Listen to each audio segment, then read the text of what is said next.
This is Romeo and Juliet, Act 3, Scene 1. When we last left off, Romeo and Juliet had their secret wedding in Friar Lawrence's cell, and then they went their own ways. Juliet went back home, and Romeo went to go find his friends, and they're planning to meet up later tonight. So Scene 1 starts with Mercutio and Benvolio wandering around the streets of Verona, and it is very hot. I pray thee, good Mercutio, let's retire. The day is hot, the Capulets are abroad, and if we meet, we shall not escape a brawl, for now, these hot days, is the mad blood stirring. Thou art like one of these fellows that when he enters the confines of a tavern, claps me his sword upon the table and says, God, send me no more need of thee. About the operation of the second cup, draws him on the jaw, when indeed there is no need. And I like such a fellow. Come, come! Thou art as hot a jack in thy mood as any in Italy, and as soon moved to be moody, and as soon moody to be moved. And what too? What? Nay, and there were two such, we should have none shortly, for one would kill the other. Thou? Why, thou wilt quarrel with a man that hath a hair more or a hair less in his beard than thou hast. Thou wilt quarrel with a man for cracking nuts, having no other reason but because thou hast hazel eyes. What eye but such an eye would spy out such a quarrel? Thy head is as full of quarrels as an egg is full of meat, and yet thy head hath been beaten as addle as an egg for quarrelling. Thou hast quarrelled with a man for coughing in the street, because he hath wakened thy dog that hath lain asleep in the sun. Didst thou not fall out with the tailor for wearing his new doublet before Easter, with another for tying his new shoes with old ribbon, and yet wilt thou tutor me from quarrelling? And I was so apt to quarrel as thou art, any man should buy the fee simple of my life for an hour and a quarter. What, the fee simple? Oh, Yes. simple. Follow me close, for I will speak to them. By my head, here come the Capulets. By my shield, I care not.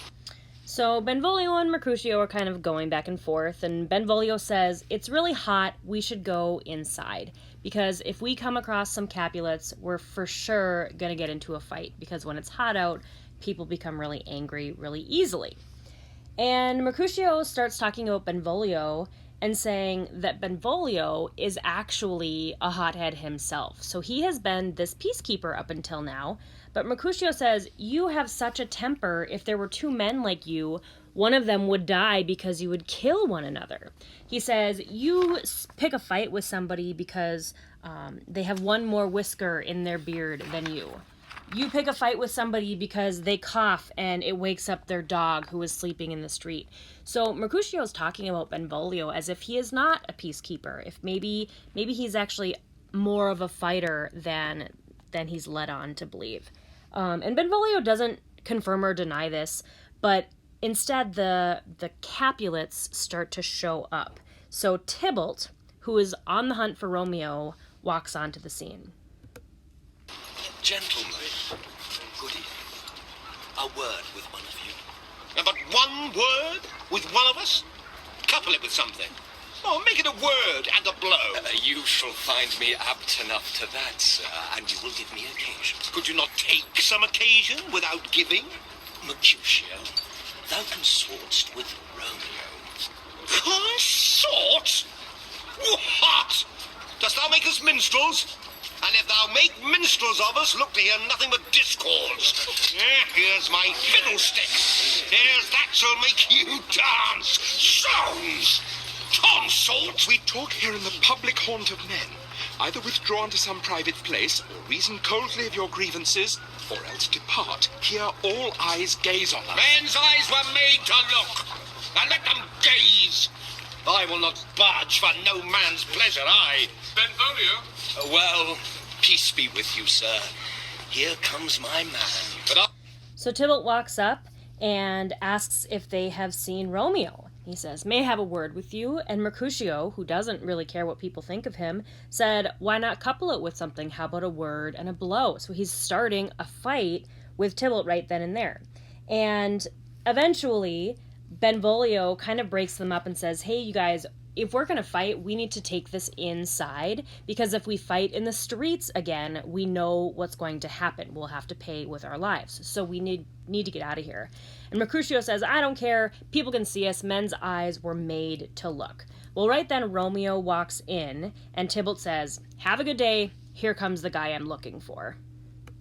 I'll be hanged, sir, if he wear your livery. Marry, go before to field. He'll be your follower. Your worship in that sense may call him mad. Romeo, the love I bear thee can afford no better term than this. Thou art a villain. Tybalt, the reason that I have to love thee doth much excuse the appertaining rage to such a greeting. Villain am I none. Therefore farewell, I see thou knowest me not. Boy, this shall not excuse the injuries that thou hast done me. Therefore turn and draw. I do protest I never injured thee, but love thee better than thou canst devise, till thou shalt know the reason of my love.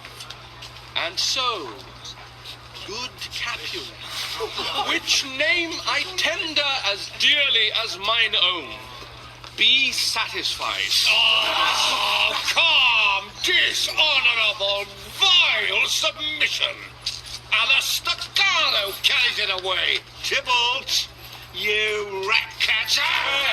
Come, will you walk? What wouldst thou have with me? Good. So Tybalt says to Romeo, put up your swords, let's fight. Because remember, Romeo crashed his party in Act 1, Scene 5, and he had vowed to get revenge. He sent a letter to Romeo saying that he wants to fight with him.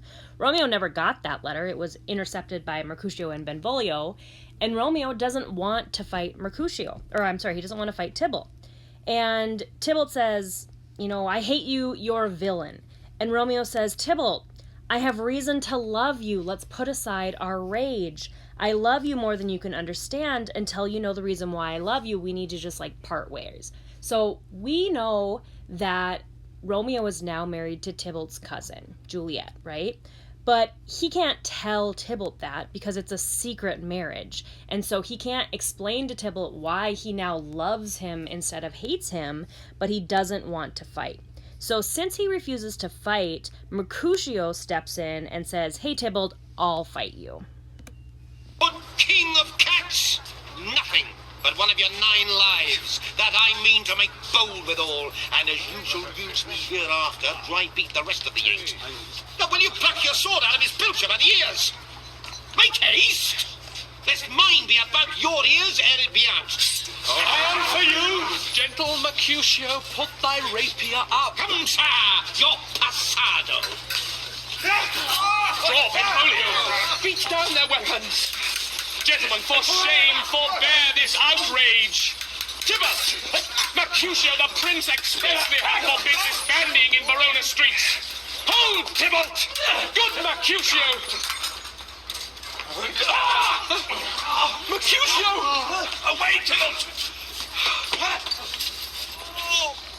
I am hurt. A plague of both your houses. I am spared. Is he gone and hath nothing? What art thou hurt? Aye, a scratch. Marry, 'tis enough. Where is my page? Go! Villain, fetch a surgeon! So Mercutio and Benvolio start fighting, and Romeo's yelling and screaming for them to stop fighting, and he steps between them, which gives Tybalt an open shot, and he ends up stabbing Mercutio. And Benvolio and Romeo are obviously very concerned, and they say, are you okay? Are you hurt? And Mercutio says, yes, it's just a scratch.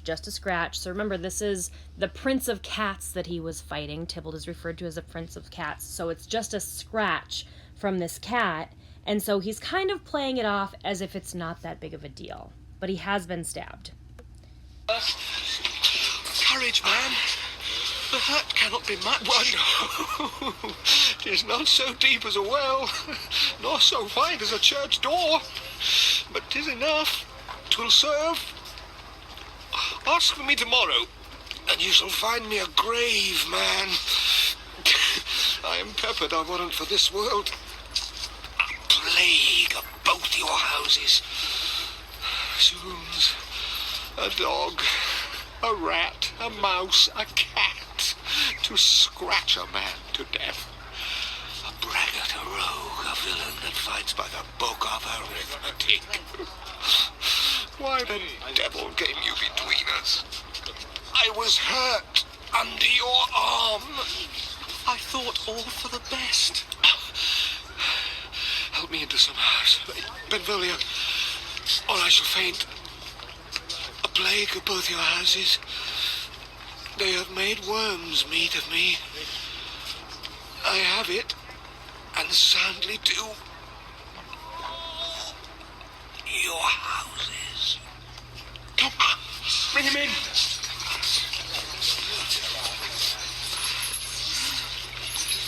This gentleman, the prince's near ally, my very friend, hath got this mortal hurt in my behalf. My reputation stained with Tybalt's slander. Tybalt that an hour hath been my cousin. Oh, sweet Juliet, thy beauty hath made me effeminate, and in my temper softened valor's steel. Oh, Romeo, Romeo! Brave Mercutio is dead. Bacchanal spirit hath aspired the clouds, which too untimely here did scorn the earth. This day's black fate on more days doth depend.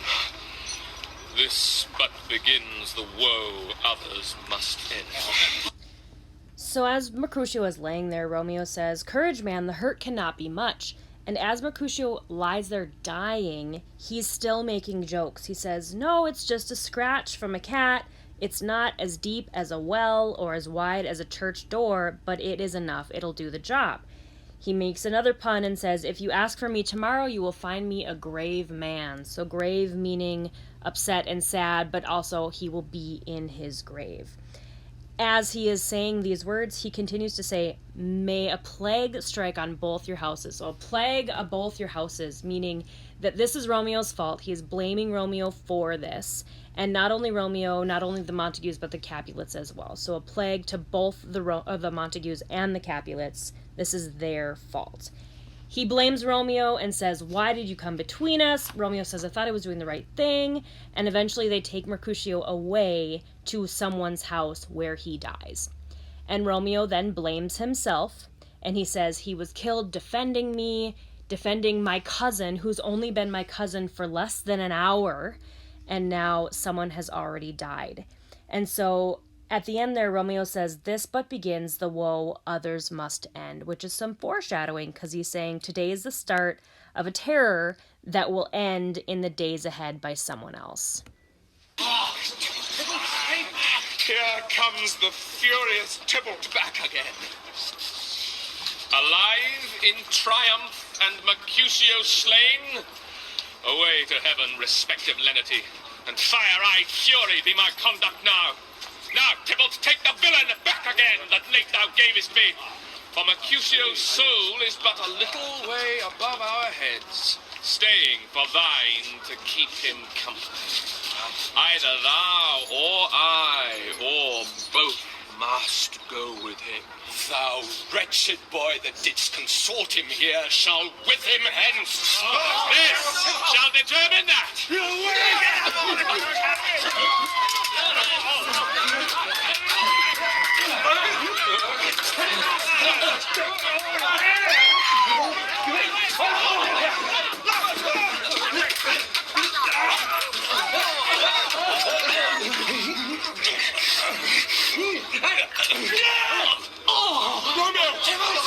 Away be gone! The citizens are up and Tybalt slain. Stand thou amazed. The prince will doom thee death if thou art taken. Hence, be gone away! Oh, I am Fortune's fool. Why dost thou stay? So after Tybalt had stabbed Mercutio, he ran away. And then he came back, and Romeo was bound to get his revenge. So he was hopping mad because Mercutio was just murdered by Tybalt.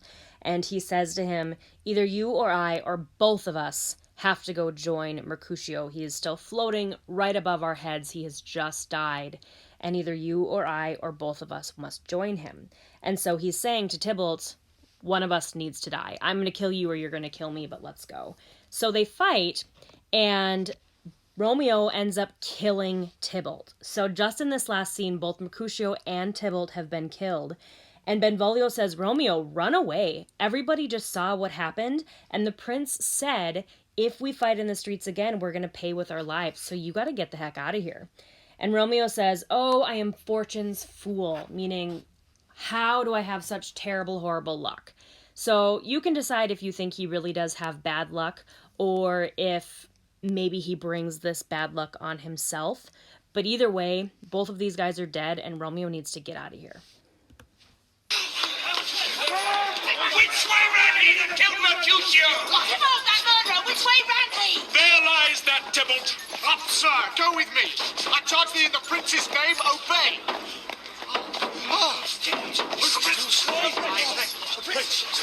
Where are the vile beginners of this fray? O noble prince, I can discover all the unlucky manage of this fatal brawl. There lies the man slain by young Romeo that slew thy kinsman, brave Mercutio. My cousin. Oh, my brother's child. Oh, Prince. Oh, cousin. Husband. Oh, the blood is spilled of my dear kinsman. Prince, as thou art true, for blood of ours shed, blood of Montague. Oh. So the others show up and the prince asks what happened, who started this. So Benvolio explains that there's Tybalt, he's lying over there. He had killed Mercutio, so Romeo killed him. And Lady Capulet immediately says, we need revenge. This Montague has killed a Capulet, so we need to kill a Montague, even though Mercutio was already murdered. Benvolio, who began this fray? Tybalt, here slain, whom Romeo's hand did slay. Romeo that spoke him fair, bid him bethink how nice the quarrel was, and urged withal your high displeasure. All this uttered with gentle breath, calm look, knees humbly bowed, could not take truce with the unruly spleen of Tybalt, deaf to peace, but that he tilts with piercing steel at bold Mercutio's breast, who all as hot turns deadly point to point, and with a martial scorn with one hand beats cold death aside, and with the other sends it back to Tybalt, whose dexterity retorts it. Romeo, he cries aloud, hold, friends, friends, part. And swifter than his tongue, his aged arm beats down their fatal points, and twixt them rushes, underneath whose arm an envious thrust from Tybalt hit the life of stout Mercutio. And then Tybalt fled, but by and by comes back to Romeo, who had but newly entertained revenge, and to it they go like lightning. But ere I could draw to part them, was stout Tybalt slain. And as he fell, did Romeo turn and fly. This is the truth. Or let Benvolio die.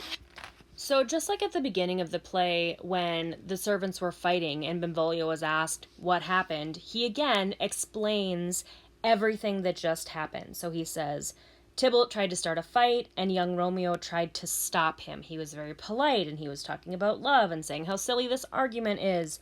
And Tybalt and Mercutio started fighting instead. So he explains that Tybalt killed Mercutio, and Romeo was in a rage after trying to break up the fight, and then Mercutio dying, that he ended up killing Tybalt, and then he ran away.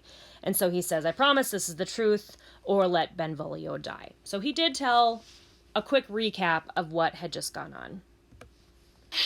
He is a kinsman to the Montague. Affection makes him false, he speaks not true. Some 20 of them fought in this black strife, and all those 20 could but kill one life. I beg for justice, which thou, Prince, must give. Romeo slew Tybalt. Romeo must not live. Romeo slew him, he slew Mercutio. Who now the price of his dear blood doth owe? Not Romeo, Prince. No! He was Mercutio's friend. His fault concludes but what the law should end, the life of Tybalt. And for that offence, immediately we do exile him hence. I have an interest in your hate's proceeding. My blood for your rude brawls doth lie a-bleeding. And I'll amerce you with so strong a fine that you shall all repent the loss of mine. I will be deaf to pleading and excuses. Nor tears nor prayers shall purchase out abuses, therefore use none. Let Romeo hence in haste, else when he is found that hour is his last. Bear hence this body, and attend our will. Mercy but murders, pardoning those that kill. So after Benvolio's explanation, Lady Capulet still says, no, Romeo killed Tybalt, Romeo must not live. So the prince comes back and says, well, Romeo killed Tybalt, Tybalt killed Mercutio, so who pays the price for Mercutio's life?